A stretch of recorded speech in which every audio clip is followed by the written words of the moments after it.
Akashvani spot news. మానవత్వాన్ని మించిన మతం లేదు, పోరాడితే సాధించలేనిది ఏమీ లేదు. సత్యమేవ జయతే. Akashvani spot news.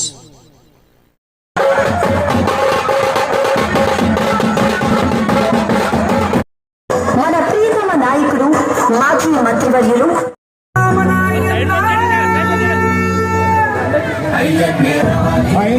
చూసుకోండి. న్యాయం, సమానత్వం, ఆత్మ గౌరవం నిలబెట్టడానికి కుర్చీలు మడతబడతారు.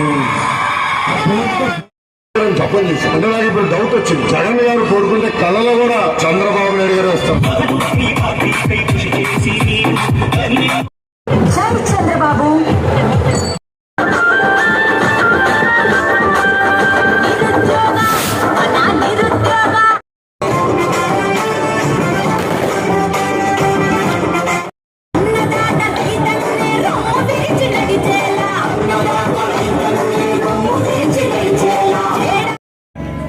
మరి 100 మంది అయితే డబుల్ అవుతుంది కదా.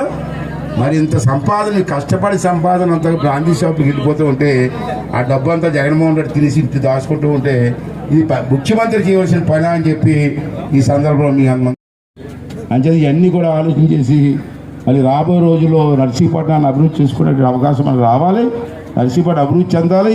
అనకాపల్లి తర్వాత అతిపెద్ద ఊరు నర్సీపట్నం. నర్సీపట్నం ఆ స్థాయికి ఎదగాల, జిల్లా స్థాయికి ఎదగాల. అతను ఏం చేశాడండి? ఆ రోజు బీసీ కాలనీ కానీ సిమెంట్ రోడ్లు కానీ ఆ రోజు తెలుగుదేశం పార్టీలు వేసాను తప్పించి ఈ ఎమ్మెల్యే వచ్చి బొక్క కప్పాడు ఏమన్నా? ఒకసారి ఆలోచన చేయండి. ఇవాళ నర్సీపట్నంలో రోడ్డు మీద చెత్త ఎత్తడానికి కూడా మనుషులు రావట్లేదు. అది ఇవాళ పరిపాలన. రాత్రి అయితే లో వోల్టేజ్ కరెంట్ ఎలగదు. ఎప్పుడు వస్తుందో ఎప్పుడు పోతుందో కరెంట్ తెలియదు. వేసవకాలం కూడా కరెంట్ లేకుండా చేస్తున్నారు. మంచినీళ్ళు సప్లై లేదు, తుడిసేవాళ్ళు లేడు, అడిగేవాళ్ళు లేడు. ఇవాళ కాలనీ ఆ రోజుల్లో కట్టాం మనం. పట్టాలు ఇస్తానని చెప్పి ఒక్కొక్కరి దగ్గర 10,000 రూపాయలు కట్టించుకున్నారమ్మా. కట్టించుకున్నారు లేదా? ఇచ్చారమ్మా. అది మోసం కాదా? 15,000 15,000. మరి ఇవాళ అది మోసం కాదు. దాని గురించి ఎమ్మెల్యే ఎందుకు మాట్లాడమ్మా? ఎందుకు చేయడమ్మా? మొన్న మైడాం పండగ చేశాను నేను. మీ అందరూ ఇప్పుడు కాదు, నేను ఎప్పటి నుంచో నేను తాతయ్యగా చచ్చిపోయేదని నేనే పండగ చేస్తున్నాను. మీ అందరికీ తెలుసు. మొన్న ఎమ్మెల్యే అయ్యన్న పాత్రుడు పండగ చేయకూడదు అడ్డుపెట్టాడు. అడ్డుపెట్టినా సరే నేను చేశాను, నేను చేస్తాను, నా వారసత్వం అది. ఎవడు అడ్డుకుంటాడు? అడ్డుకోమని చేశాను. దాని మీద నా మీద కేసు. పండగ చేస్తాడు అయ్యన్న పాత్రుడు. నేను చేయకూడదా? ఇప్పుడా 60 సంవత్సరాల నుంచి మా నాన్నగారు చచ్చిపోయిన దగ్గర నుంచి నేనే పండగ చేస్తున్నాను. ఈ కొత్తగా వచ్చి వద్దంటే ఈడవడండి బాబరేజ్ కొత్తపల్లి నుంచి వచ్చి ఏం మాట్లాడతాడండి? అంచేది ఇటువంటి ఇబ్బందులు పెడుతున్నారు, చాలా ఇబ్బంది పెడుతున్నారు. నర్సీపట్నానికి కూడా చాలా ఇబ్బందులు అవుతున్నాయి. ఎక్కడా కూడా మెయిన్ రోడ్ వెడల్పు చేస్తా అన్నాడు. పోనీ చేశాడా? 50 అడుగులు చేసేసి తవ్వేసి వదిలేసి పోయాడు. ఇప్పుడు రేపు 13 రోజులు ఇంటికి పోతున్నాడు ఓడిపోయి. ఆ తర్వాత ఆ రోడ్డు వేసి బాధ్యత ఎవరిదా? నాదా ఆడిదా? ఇలాగ చూడ ఒక్కసారి మీరు ఆలోచన చేసి బాగా ఆలోచన చేయవలసిన అవసరం ఉంది. హాస్పిటల్ తెచ్చాను నేను. బ్రహ్మాండమైన హాస్పిటల్. నేను ఉన్నప్పుడు చాలా శుభ్రంగా ఉండేది. ఆడవాళ్ళ పురుగులు బ్రహ్మాండంగా అక్కడే ఎరిగి. ఇవాళ హాస్పిటల్లో కరెంట్ లేదు, మంచినీళ్ళు లేవు, మధ్యాహ్నం భోజనం పెట్టేవాళ్ళు, భోజనం లేదు. ఇంకేదంటే మొదటి నుంచి 3,000 ఇచ్చాడమ్మా. మొదటి నుంచి 3,000 ఇచ్చాడా? 250 రూపాయలు ఒక సంవత్సరం. 2వ సంవత్సరం ఇవ్వలే. 3వ సంవత్సరం 250 రూపాయలు. 4వ సంవత్సరం 250 రూపాయలు. 5వ సంవత్సరం 250 రూపాయలు పెంచాడు. ఇలా దప్పదప్పాలుగా పెంచడం వల్ల ఒక్కొక్కరికి ఎంత నష్టం వస్తుంది? ఒక్కొక్కరికి 27,500 బొక్క పెట్టాడు. ఒక్కొక్కరికి. నేను అందరికీ కాదు చెప్పింది. ఒక్కొక్కరికి 27,500 రూపాయలు బొక్క పెట్టి మీకు ఏదో సహాయం చేసినట్టు మాట్లాడుతున్నారు.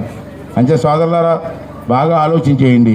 ఇకపోతే మన ఎమ్మెల్యే గారు, నర్సీపట్నం ఎమ్మెల్యే గారు చేయడం చేత కాదు, బూతులు తిట్టడం. అయ్యన్న పాత్రుడిని ఊళ్ళో తరివేస్తాడట. ఇది ఎక్కడి నుంచి వచ్చాడో, ఎక్కడి నుంచి తెలిసాడు వచ్చాడు నాకు అర్థం కాదు. ఆడట నన్ను, నా పిల్లాన్ని, మా అబ్బాయిలు ఇద్దరిని కట్టకట్టి అల్లుపుడు పంపించేస్తాడట. ఈడెక్కడి నుంచి వచ్చాడు నాకు అర్థం కావట్లే. ఏం చెప్పు చేశానమ్మా నేను? ఏం తప్పు చేశారు? నా మీద 16 కేసులు పెట్టారు. మీకు తెలుసు, మా ఇంటి మీద దాడి చేశారు. అర్ధరాత్రి గోడలు దూకి లోపలికి వచ్చి నన్ను అరెస్ట్ చేశారు పోలీసులు. ఏం తప్పు చేశారని 16 కేసులు పెట్టారు. మాట్లాడితే దాడి కేసు 16 కేసులు పెట్టారు. అయినా భయపడినా, నాకు భయపడాల్సిన అవసరం లేదు, నేను తప్పు చేయలే. నేను అదే జగన్మోహన్ రెడ్డి చెప్పాను, జగన్మోహన్ రెడ్డి నువ్వు నన్నేం చేయలేవు, ఏం పీక్కో అని చెప్పాను నేను. అంచేత అలాంటి దానికి భయపడవలసిన పని లేదు. ఈవేళ చెప్తాను, ఇవాళ ఎమ్మెల్యే గారు వచ్చి 5 సంవత్సరాలు అయింది, మనం ఓడిపోయాం మొన్న ఎలక్షన్లో. బంగళా ఉంది, ఇంత ఆస్తి పెట్టుకొని నేను పేదవాడిని, నన్ను కాపాడండి, పెత్తందారులు నా మీద తిరగబడుతున్నారని చెప్పాను. నేను పెత్తందారుడట, ఆడే పేదవాడట. ఇదండి ఇవాళ మాట్లాడే పద్ధతి. ఒక విషయం చెప్తాను మీకు, అన్ని విషయాలు కూడా అబద్ధాలు ఆడాడు. అమ్మ మీరు కూడా ఆలోచన చేయాలి, ఆడవాళ్ళు కూడా. ఆ రోజు ఏమన్నాడండి, స్పెషల్ స్టేటస్ తీసుకొస్తానని చెప్పి 5 సంవత్సరాలు అయింది. ఎందుకు తేలేకపోతే జగన్మోహన్ రెడ్డి, నీకు ఎందుకు ఓటేయాలా? స్పెషల్ స్టేటస్ లేకపోవడం వల్ల రాష్ట్రానికి కొన్ని వేల కోట్ల రూపాయలు నష్టం వచ్చింది. రైల్వే జోన్ అన్నావు, మన పిల్లలు బ్రహ్మాండంగా చదువుకుంటున్నారు. ఎందుకు చదువుకున్నారండి? ఆ రోజు మీకు తెలుసు, ఎన్టీ రామారావు గారు ముఖ్యమంత్రిగా ఉన్నప్పుడు నేను ఎమ్మెల్యేగా ఉన్నా. ఆ రోజు డిగ్రీ కాలేజ్ కానీ, పాలిటెక్ కాలేజ్ కానీ, ఐటీఐ కాలేజ్ కానీ, నర్సింగ్ కాలేజ్ కానీ నర్సీపట్నంకి వచ్చాయంటే తెలుగుదేశం పార్టీ టైంలోనే వచ్చాయి. కాదా అని చెప్పి ఒకసారి మీరు అందరూ కూడా ఆలోచించవలసిన అవసరం ఉంది. ఆ కాలేజీలో ఇవాళ కొన్ని వేల మంది చదువుకున్నారు, కొన్ని వేల మంది ఉద్యోగాలు చేసుకుంటున్నారు. ఈవేళ 5 సంవత్సరాల్లో ఒక్కడికి ఉద్యోగం ఇవ్వలేదు, ఒక ఫ్యాక్టరీ రాలేదు. ఉన్న ఫ్యాక్టరీలు పోయాయి. చోడవరం సూర్య ఫ్యాక్టరీ తప్పించి ఎందుకు బండి ఎందుకు ఊగుతారు? అనకాపల్లి బెల్లానికి ప్రసిద్ధి, ఇవాళ చెరుకు పంట లేదు. బెల్లం ఎక్కడ పండిస్తారు? బెల్లం ఎలాగొస్తుందో ఒకసారి ఆలోచించవలసిన అవసరం ఉంది. అన్ని వ్యవసాయం సంకనాకి పోయింది. రైతులు పండించే వ్యవసాయానికి గిట్టుబాటు ధర లేదు. ఈ విధంగా అందరినీ మోసం చేసాడమ్మా. ఇంకో విషయం మీకు ఎంత మోసం చేశాడంటే, ఆడవాళ్ళందరికీ ఆ రోజు మాట ఇచ్చాడు, మీకు గుర్తుందో లేదమ్మా, నేను గెలిస్తే బ్రాందీ షాపులు లేకుండా చేసేస్తానన్నాడు. అన్నాడమ్మా, చూసారా? టీవీలో చూసారా? ఒకవేళ షాపులు కానీ తీయకపోతే నేను ఓటే అడగను అన్నాడు. అన్నాడా? ఆ టెంగర్ బుజ్జి రోజా ఏమందమ్మా? టెంగర్ బుజ్జి అంట అన్నది నేను. ఆ రోజా ఏమందమ్మా? ఊపుకుంటూ బ్రాందీ షాపులు ముయ్యపోతే నేను ఓటే అడగను అంది. మరి ఇప్పుడు రోజా ఓటు అడుగుతావా? రోజా అడుగు, మాట మీద నిలబడతావా? ఎంత గౌరవమ్మా బ్రాందీ షాపులు. ఒకసారి అర్థం చేసుకోవాల్సిన అవసరం ఉంది. ఈ బ్రాందీ షాపులు కల్తీ అమ్మి ప్రజల జీవితాలతో ఆడుకుంటున్నాడమ్మా. ఒక విషయం చెప్తా, ఇవాళ కాగితాలు చూసి చెప్తే అందరూ ఉన్నాయి, నా అబద్ధం చెప్పాల్సి పని లేదు బాబు. 240 రూపాయలు ఇంత సీసా ఉంటుంది. సీసా దాన్ని నిప్పు అంటాం, నిప్పు. ఈ ఆడవాళ్ళు తెలిసి, మా మగవాళ్ళు తెలుసులే. ఆ నిప్పు తాగితే కానీ మాకు తిమ్మిరెక్కదు ఒళ్ళు. ఆ నిప్పు తాగాల. నిప్పు ఎంతమ్మా? 240 రూపాయలు. దాన్ని తయారు చేయడానికి 20 రూపాయలు అవుతుంది. అంటే 20 రూపాయల మందుని 240 రూపాయలకు అమ్ముతున్నాడు. అంటే ఒక్క సీసా మీద 220 రూపాయలు. అంటే మీ భర్తలు కష్టపడి తెచ్చిన డబ్బు దానికే పోతుంది. ఒక మనిషి ఒక బాటిల్ తాగితే 240 రూపాయలు. అదే మనిషి నెల రోజులు తాగితే ఎంతో చెప్పండి అమ్మా. ఈ కుర్రవాళ్ళు లెక్క ఏంటమ్మా? 30 రోజులు అంటే 7,200 రూపాయలు. మీ సంపాదనలో నెలకి 7,200 రూపాయలు బ్రాందీ షాపుకి పోతుంది మనిషికి. నేను లెక్కేసిన నెలకి. అదే 50 మంది తాగితే, ఈ వార్డులో 50 మంది తాగితే నెలకి ఎంతమ్మా? 7,200 ఇంటూ 50 అయితే 3,60,000. 3,60,000. ఇతను ఎంపీ క్యాండిడేట్. ఇతని గుర్తు కమలం, పువ్వు గుర్తు. అలాగే ఎమ్మెల్యేగా నేను పోటీ చేస్తున్నాను. నా గుర్తు సైకిల్.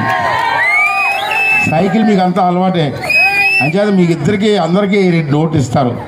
2 ఓట్లు, మొదటి ఓటు ఎంపీ ఇస్తారు.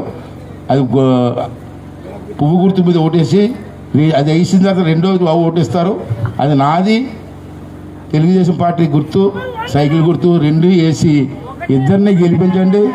ఎందుకంటే సీఎం రమేష్ గారు ఎందుకు గెలిపించమన్నారంటే అతని అమ్మ చాలా పెద్ద అయినా వయసులో పెద్ద కాదు, కుర్రోడే, బాగా ఇండస్ట్రియలిస్టు. మనం కలిశాను నేను. సార్ మిమ్మల్ని గెలిపించి బాధ్యత మేము తీసుకుంటాం. గెలిచిన తర్వాత ఈ అనకాపల్లి పార్లమెంట్లో 7 నియోజకవర్గాలు ఉన్నాయి నర్సీపట్నంతో కలిసి. ఒక్కొక్క నియోజకవర్గంలో ఫ్యాక్టరీ పెట్టండి. ఆ ఫ్యాక్టరీలో వాళ్ళ ఒక 4,500 మందికి ఉద్యోగాలు ఇవ్వండి అని చెప్పి నేను చెప్పడం జరిగింది. తప్పనిసరిగా చేస్తాను. అటువంటి వ్యక్తి గెలిస్తే ఒక 5-6 వేల మంది మన కుర్రవాళ్ళకి ఉద్యోగాలు వచ్చే అవకాశాలు వస్తాయని చెప్పి ఈ సందర్భంలో మీ అందరికీ మనం చేస్తూ, ఈ చేతకాని ఎమ్మెల్యే ముఖ్యమంత్రి దగ్గరికి వెళ్ళలేడు.